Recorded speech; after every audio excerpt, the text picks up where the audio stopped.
You wanted the suburb, the story, the two older Hispanic girls you could parade like proof of your good heart. Wow, quite the humanitarian.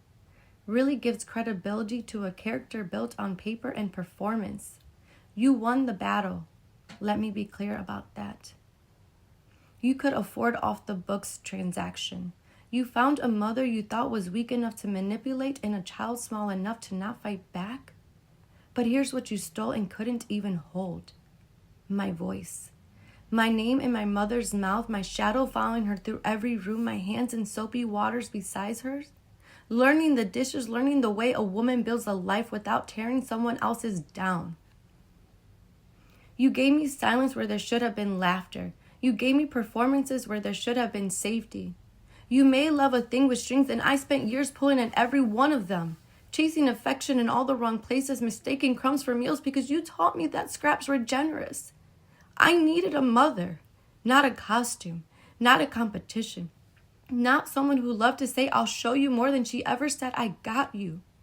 I needed softness without conditions, truth without an audience, perfection that didn't require my silence as payment.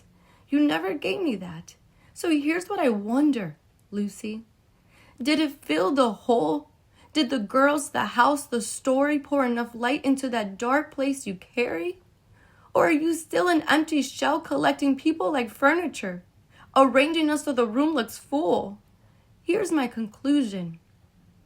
You brought the towers down, every single one. You destroyed my world and you were right. It crumbled. But God has a funny way of bringing things to light. You tore me from one life and the wreckage built the road back home.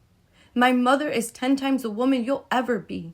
She didn't keep up with the Joneses. She built a legacy. 4 daughters, 11 grandchildren, a name that means something without needling anyone else's ruins to stand on. I am home now. I am my mother's shadow again. I am happy in a way you will never understand because you were never a mother, Lucy. You were just a woman with a mask and a checkbook. You came for my family and believed in your delusional mind that you could win. You won't. I am not your story anymore. I am not your rescue. I am not your proof. I am the war you lost. And you will never, ever have access to me again. Not my name, not my children, not even a thought. You fade to dust now. And I stay.